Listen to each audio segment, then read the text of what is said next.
Boa noite, senhor presidente, senhores vereadores, que nos acompanham nas Casa de Leis, quem nos ouve através da internet aí também, das redes sociais. Bom, presidente, eu fui questionado por alguns moradores em questão da entrada do Mais Parque. Também por coincidência lá daquela avenida que até hoje não está iluminada.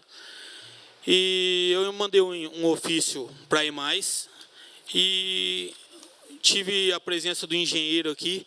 E o engenheiro me explicou que atrasou algumas documentações, mas que a notícia não é boa. Deve ser em torno mais ou menos de fevereiro, março, para iluminar aquela avenida da entrada. Aonde que era para ser num lugar, depois mudou para outro. Então aí a gente vê aí o desrespeito com os moradores que compram lá, pagam em dia, e quando pega o folder tem mercado, tem padaria, tem pronto-socorro, tem tudo. E a gente se depara hoje lá um perigo constante, pessoas lá encostam carro lá para fazer coisas erradas e assim por diante. Então, infelizmente, se depara aí agora com eles, até porque já foi entregue o loteamento. Então agora temos que aguardar a vontade aí, não é deles também, porque me mostrou os protocolos aqui também, enrolou um pouco na CPFL, enrola um pouco. Eles estão dispostos a pagar, mas deveria ter feito isso antes. Antes de mudar, antes de liberar o loteamento, deveria estar lá a iluminação lá para a pessoa trafegar com segurança. Vereador, deixa uma parte. Concedido. Fevereiro ou março, apenas? Previsão. Já fizeram o protocolo, já estão procurando aí fazer o pagamento para a CPFL, mas a CPFL tem esse cronograma aí, então demora um pouco. Então quem paga agora são os moradores lá. E já também estando com ele, você chega ali no Mais Parque, para você entrar ali para dentro, se a pessoa for fazer uma caminhada assim por diante, você se depara com uma placa do motel. Você não tem outra placa ali indicando Mais Parque, você não tem outra placa ali indicando os outros loteamentos que tem lá no fundo. Você sobe ali e já é motel. Então, já pedindo para ele também sinalizar ali como Mais Parque, tem bairros ali atrás, até porque a pessoa que está trafegando ali, caminhando, não fica constrangido, porque só tem a placa de motel ali. E ele me disse que vai atender esse pedido aí e fazer o mais rápido possível essa placa ali, direcionando os bairros. Até porque a gente tem muitas pessoas que caminham ali de dia, porque a noite está complicadíssimo, perigoso, porque não tem iluminação lá. Então, infelizmente, fica aí aos moradores ali do Mais Parque aguardar, até porque agora não tem mais como fazer nada. A denúncia foi feita, vieram até aqui, mostraram os protocolos, estão aguardando agora a CPFL, infelizmente. Também essa semana, eu acho que os demais vereadores também viram o que ocorreu nas redes sociais em questão da ambulância. A ambulância num canteiro, parado numa hora de almoço, e muitos munícipes criticaram alguns motoristas da ambulância. Eu acho assim, como eu disse, está no lugar errado sim, no canteiro, mas a população ela tem que entender o quê? O motorista da ambulância ele não tem um refeitório fixo. Todos os motoristas da ambulância, não só de Mirassol, como da região inteira, que não tem refeitórios, ele vai com a ambulância para casa, no horário de almoço. O porquê disso? Se caso houver alguma chamada de emergência, esse motorista ele tem que deixar o prato dele para fazer o socorro de imediatamente. Lógico, voltando a dizer, o motorista estacionou infeliz né, num canteiro com a ambulância, mas, como eu disse, ele está no lugar errado, mas é um direito dele ir com a ambulância, almoçar, porque a gente não tem refeitório para esses motoristas. Então, não precisam ficar xingando os motoristas, porque está indo almoçar com o carro público, com a ambulância, porque é um direito deles. Porque se a gente necessitar, quando a gente liga lá, lógico, Valmir, mas muitas vezes demora, com certeza. Pode ser que demore mesmo, só que ele está ali de prontidão. É uma obrigação dele, até porque ele está ali com o juramento de salvar vidas também. Então, fica aí a população, não precisa de ficar ofendendo os motoristas da ambulância. Sabemos a dificuldade, sim.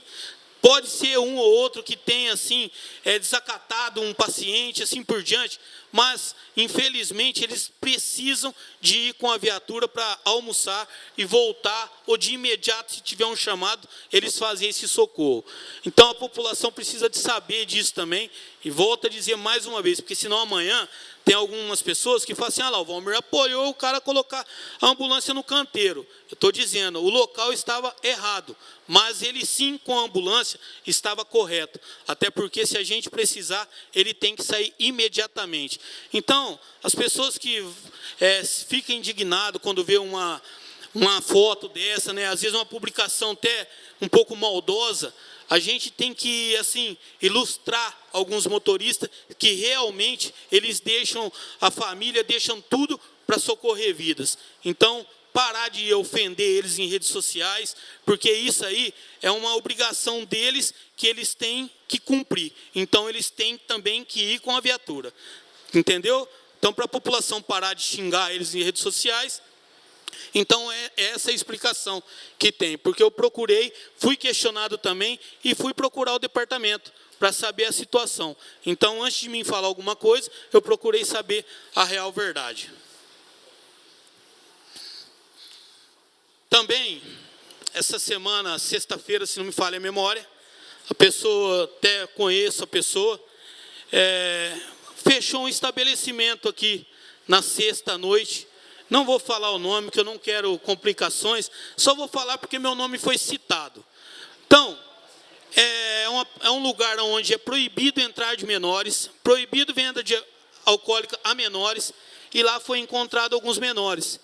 Então, eu não quero prejudicar nenhum comerciante, não foi eu que fiz a denúncia, tá? Mas, menores dentro do estabelecimento, bebida alcoólica dentro do estabelecimento, não está certo, está errado. A lei tem que ser cumprida. E esse estabelecimento foi fechado, o proprietário foi conduzido à delegacia. Então, assim, parabéns ao Conselho Tutelar, parabéns aos envolvidos que foram lá e verificaram que isso aí já vem acontecendo há algum tempo. Não é só lá. Como tem chacrinhas, como tem vários eventos que eles falam como festa particular, e não é festa particular. É muitas crianças de menores envolvendo em bebida alcoólica e drogas. Então, gostaria de dar os parabéns ao Conselho Tutelar, que continue esse trabalho, para que possa prevenir nossos jovens a não ficar no meio de álcools e drogas, assim por diante. Então, parabéns ao Conselho Tutelar. Bom, também foi a final do Soletrano, na terça-feira. Eu compareci lá, como foi dito, esse campeonato, posso chamar como campeonato, ele já vem ao segundo. Eu fiz um projeto de lei agora, para que vire lei no município e dê continuidade ao projeto Soletrano. E agora essas crianças, né, presidente, elas podem ser homenageadas na Câmara também.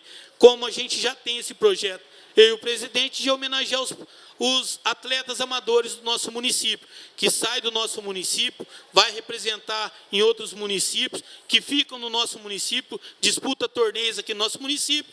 Então, eu fiz esse projeto, para quê? Para que seja lei e não termine mais esse Soletrano. Maravilhoso, é gratificante. Muitos pais, muitas mães, os alunos chegam até a ser emocionante. Então, campeão lá do primeiro ano, da escola Darcy Amâncio, a Ana Lívia Martins, ela foi a primeira do primeiro ano. Segundo, da escola Darcy Amâncio, também, o Felipe também foi campeão do segundo ano.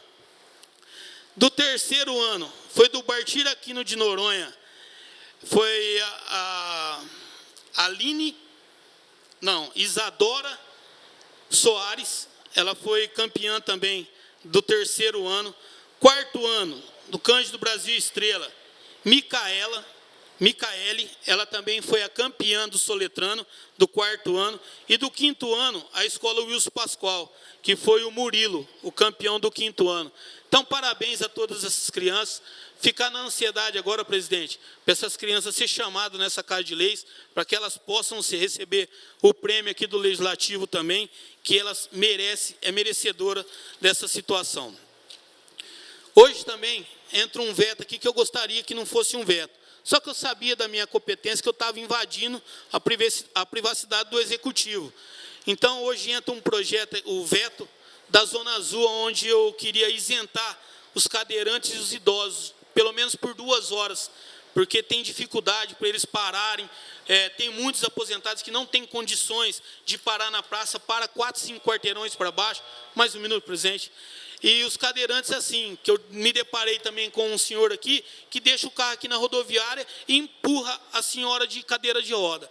Mas, como eu invadi o poder do executivo, falando com o prefeito, eu gostaria que acatasse o veto do prefeito, que vai vir o projeto de lá para cá, para não ter invasão de poderes.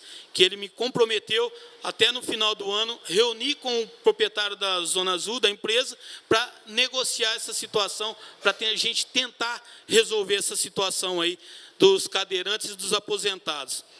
Também, falando aí, para finalizar, da final da taça da cidade de Salão, primeira taça da cidade de Salão, campeão um baita de um jogo, campeão Bela Vista, o Regisol em segundo, mas infelizmente a gente se depara novamente com aquela rivalidade, e isso não é bom para o nosso município, e estava perigoso. Como eu disse, um excelente jogo, maravilhoso. Pode ser que tenha erro de arbitragem, pode ser que tenha erro do departamento, pode ser que tenha erro de humanos, mas o ideal do esporte, ele é somar com amizade, gerar amizade, não ficar essa rivalidade, o que está acontecendo no nosso município. E o que foi feito lá, uma rivalidade, pais e mães, crianças ter que sair da quadra, estourando bomba dentro da quadra. Isso aí é inadmissível. Isso aí vai chegar uma hora que ele vai parar. Não vai ter mais. Aí sabe qual vai ser a cobrança? Ah, mas não tem mais. Mas não tem, por que que não tem? Não tem porque as pessoas não sabem se acomodar. As pessoas não sabem chegar lá e saber que é um lazer. É um lazer aquilo lá, é para brincar, não é para rivalidade, para sair já brigando. Então, parabéns mais uma vez ao Bela Vista, parabéns ao Regisol, todas as equipes estão trazendo jogadores de fora, para vocês verem o tanto que está sendo valorizado o campeonato. Parabéns ao departamento de esporte, e que continue, gente, mas que continue uma diversão, para chegar lá, terminar, todo mundo se cumprimentar e assim por diante. Não querer um confrontar o outro e assim por diante, crianças saindo correndo, mães saindo correndo. Difícil eu ter medo de alguma coisa, presidente, mas eu fiquei com medo lá naquele momento. Foi assustador. As polícias foram acionadas, chegaram lá, praticamente teve que separar a torcida e aquele monte de criança, mães e pais. Isso não é bom, não só para aquele momento ali, não é bom para o nosso município. Essas são minhas palavras, presidente. Boa noite, senhor presidente, senhores vereadores, por nos acompanhar nessa casa de leis, quem nos ouve através da internet.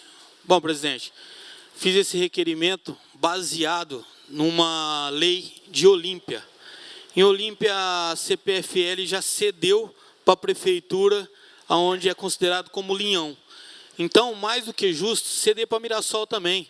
Nós necessitamos de uma ciclovia, de uma pista de caminhada para a população. Então, mais do que justo, ceder para Mirassol. Nós necessitamos dessa ciclovia aqui, toda a região tem, aqui em Mirassol não tem. Então, já que liberou para Olímpia, eu tive passando em São José do Rio Preto, eu vi em alguns lugares também já limpando. Então, que ceda para Mirassol também. E alguns lugares que não dê para fazer a ciclovia, que faça o estacionamento para os comércios, que libere esse linhão o mais rápido possível. Se for liberado para Olímpia, tem que ser liberado para Mirassol também. Então, baseado numa lei que eu puxei e Olímpia já tem, então, São José do Rio Preto me parece que embaixo de alguns leões já estão sendo limpos ali para ser feita alguma coisa, e Mirassol também tem que ter a ciclovia, a pista de caminhada, assim por diante, debaixo dos linhão. Essas são minhas palavras. Boa noite, senhor presidente, senhores vereadores, por nos acompanhar nessa casa. Bom, estive conversando com o vereador Beto, sei dos anseios. Esse projeto aqui, presidente, ele já é obrigatório no município. Ele já tem um dia do servidor que ele possa passar no médico, inclusive do trabalho. E muitas das vezes, quando ele passa no médico do trabalho, se ele não tiver nenhum tipo de problema, muitas das vezes ele é dispensado. Se houver algum problema, alguma alteração, esse servidor público ele volta para o médico para fazer novos exames. Então, isso aqui já existe. E eu acho que a gente está invadindo também, entendeu? Poderes. Então, eu disse para o vereador que é uma norma de todos os municípios, o controle médico da saúde. Então, já existe no nosso município. É lógico que agora está sendo aumentado para 2 dias, né? Então, eu acho assim, é um projeto que não sei se vai beneficiar o servidor em 2 dias, porque, como foi dito, se o servidor houver algum tipo de alteração, ele não vai precisar de 2 dias. Ele vai precisar, sim, de afastamento ou mais dias e um acompanhamento. Então, só isso que eu fiquei na dúvida do parecer. Então, gostaria de ver com o autor do projeto se ele vai continuar a permanecer com o projeto ou se ele vai retirar, já deixando claro que existe no município. E eu acho que de 1 ou 2 dias não vai acrescentar nada ao servidor. E o servidor precisar realmente de mais, não vai ser 1 ou 2 dias que vai resolver a situação dele. Vai ser o médico de trabalho que vai ver as alterações e assim por diante chamar ele novamente. Como aconteceu na nossa casa aqui, com o nosso motorista, com o Mauro. Foi feito no nosso servidor e teve uns que tranquilo, teve outros que deu um pouco alterado. O que aconteceu? O médico do trabalho retomou novamente e assim por diante seguiu o tratamento. Mas fica aí respeito, tá? Sei que 1 ou 2 dias, lógico, o que precisar tem que ser o necessário, mas que já existe, eu acho que a gente vai ferir aí os poderes. Mas é uma opinião minha só. Essas são minhas palavras.